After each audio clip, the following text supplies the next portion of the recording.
Welcome to 108 news Telugu. బులెటిన్స్లో ముందుగా headlines. T20 world కప్లో నేడు భారత్తో తలపడుతున్న కెనడా. లోక్సభ ఎన్నికల తర్వాత తొలిసారి ఆర్ఎస్ఎస్ చీఫ్ను కలుస్తున్న యోగి ఆదిత్యనాథ్.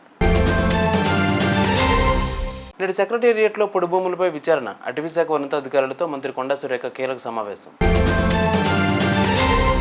నేడు పాయకరావుపేటకు రానున్న హోంమంత్రి వంగలపూడి అనిత. ఈ వార్త వినగానే తెలుగు తమ్ముళ్ళు చేసిన పనికి షాక్ గురయ్యారు వంగలపూడి అనిత. రేపు సివిల్స్ ప్రిలిమినరీ పరీక్షలు. 7 కేంద్రాల పరీక్షల నిర్వహణకు ఏర్పాట్లు. హాజరు కానున్న 2795 మంది అభ్యర్థులు. టీ20 world cup 2024 league Bharat versus Canada match ఫ్లోరిడాలో జరుగుతుంది. అయితే ఈ మ్యాచ్కు వర్షం ఆందోళన కలిగిస్తోంది. ఈరోజు జరగాల్సిన టీమిండియా ప్రాక్టీస్ కూడా వర్షం కారణంగా రద్దు చేశారు. వాతావరణ శాఖ నివేదిక ప్రకారం ఫ్లోరిడాలో రేపు కూడా భారీ వర్షాలు కురుస్తాయని సమాచారం. ఉత్తరప్రదేశ్లో బీజేపీ పేలవ ప్రదర్శన తర్వాత CM Yogi Adityanath RSS chief Mohan భగవత్ని కలవనున్నట్టు తెలుస్తోంది. గురువారం గోరఖ్పూర్లో జరిగిన కార్యకర్త శిబిరానికి భగవత్ హాజరయ్యారు. బుధవారం నుంచి 5 రోజుల పాటు ఈ కార్యక్రమం జరుగుతుంది. రేపు సీఎం యోగి మోహన్ భగవత్ భేటీ అయ్యే అవకాశం ఉంది. ఇదిలా ఉంటే మరో నేత ఇంద్రేష్ కుమార్ మాట్లాడుతూ అహంకారులుగా వ్యవహరించిన వారిని 241 సీట్ల వద్దే శ్రీరాముడు అడ్డుకున్నాడు అని వివాదాస్పద వ్యాఖ్యలు చేశారు.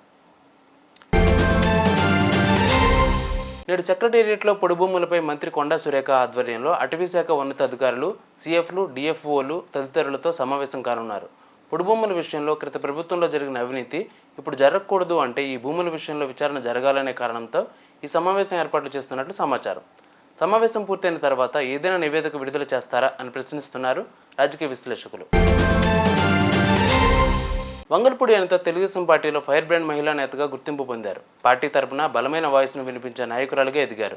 పార్టీ ఆదేశాలను పాటిస్తూ అధినేత అండదండలతో తనదైన శైలిలో ఏపీ రాజకీయాల్లో నిలదొక్కున్నారు.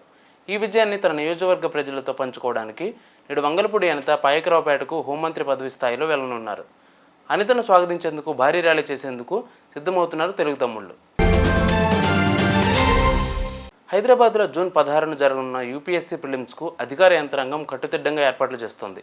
ఇటీవల నీట్ పరీక్షల నిర్వహణ తీరుపై ఆరోపణలు వచ్చిన నేపథ్యంలో పరీక్షా కేంద్రాల గేట్లను 30 నిమిషాల ముందే మూసివేయాలని యూపీఎస్సీ కొత్త నిబంధన విధించింది.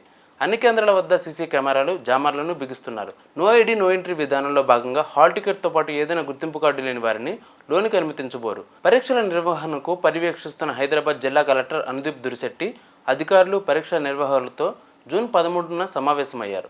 జూన్ 16న 99 కేంద్రాల్లో పరీక్షలు ఉంటుంది. 45,153 మంది అభ్యర్థులు హాజరు కానున్నారు. ఉదయం 9 గంటల 30 నిమిషాల నుంచి 11 గంటల 30 నిమిషాల వరకు పేపర్ 1, అలాగే మధ్యాహ్నం 2 గంటల 30 నిమిషాల నుంచి 4 గంటల 30 నిమిషాల వరకు పేపర్ 2 ఉంటుంది.